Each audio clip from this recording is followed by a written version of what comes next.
So Kanye West and Taylor Swift. Just when you think maybe things have quieted down, right? Right. It seems like we're always circling back. This latest flurry of social media activity just threw us right back into the thick of their very, well, let's call it involved history. It's pretty remarkable, isn't it, how this saga just keeps finding these dramatic new chapters. Yeah. It really speaks to, celebrity, public perception, maybe just the complexities between them. Exactly. So what's the specific spark this time?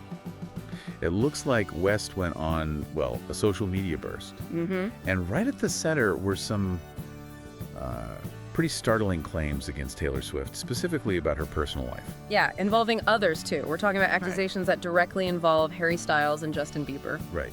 What exactly was alleged? Well, West alleged a specific sexual encounter involving Swift, Styles, and Bieber. Okay.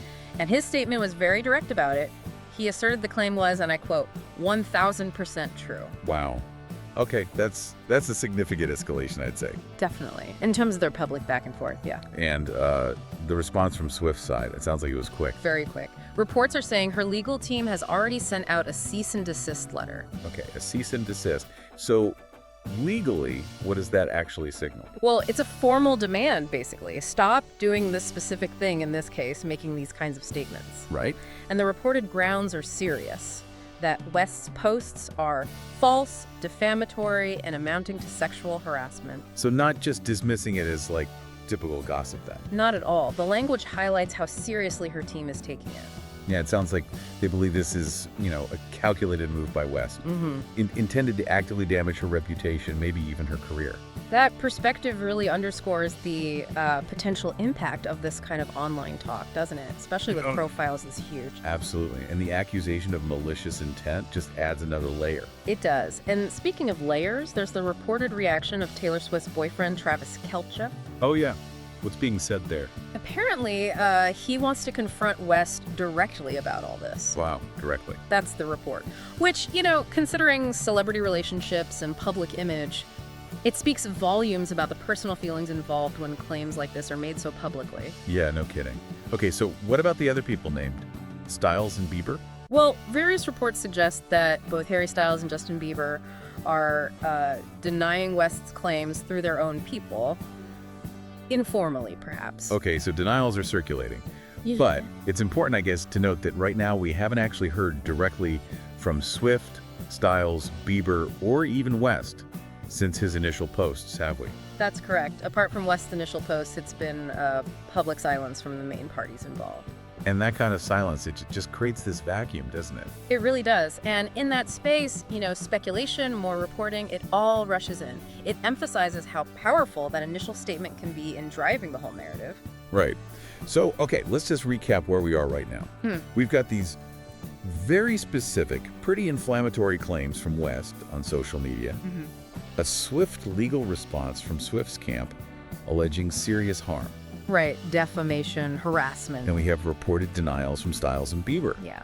And this added element of Travis Kelce reportedly wanting to get involved directly. It's quite a situation unfolding. It really is. And, to fully get the weight of this, you kind of have to step back and look at the history between West and Swift.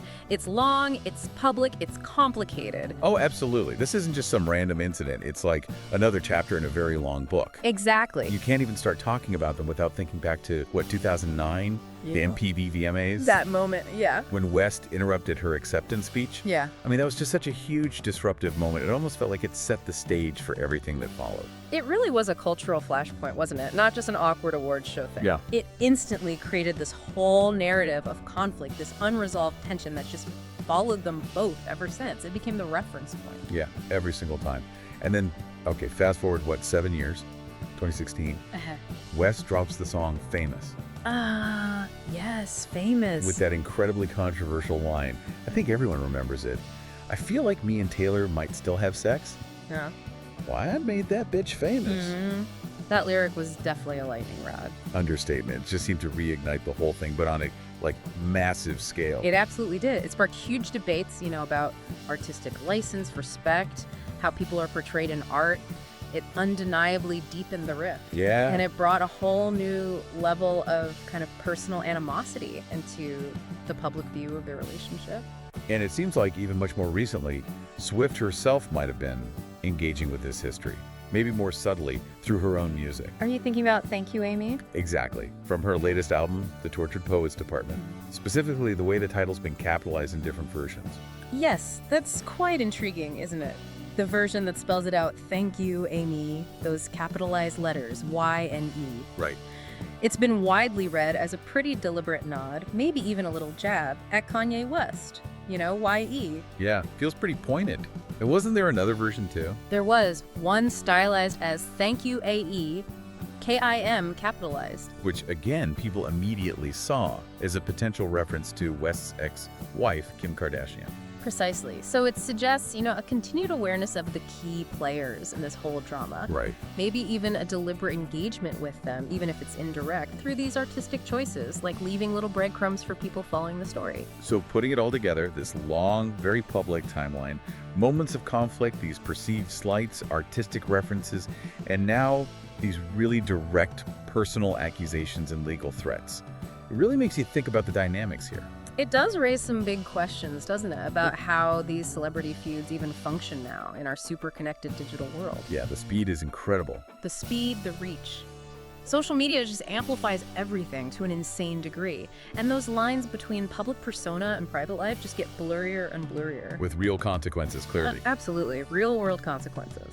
So looking at this whole saga, from that VMA stage in '09 all the way through Famous, through Thank You, Amy, to these latest posts and the legal response, what kind of impact could this latest escalation actually have on their future relationship, or perhaps more likely, the lack of one?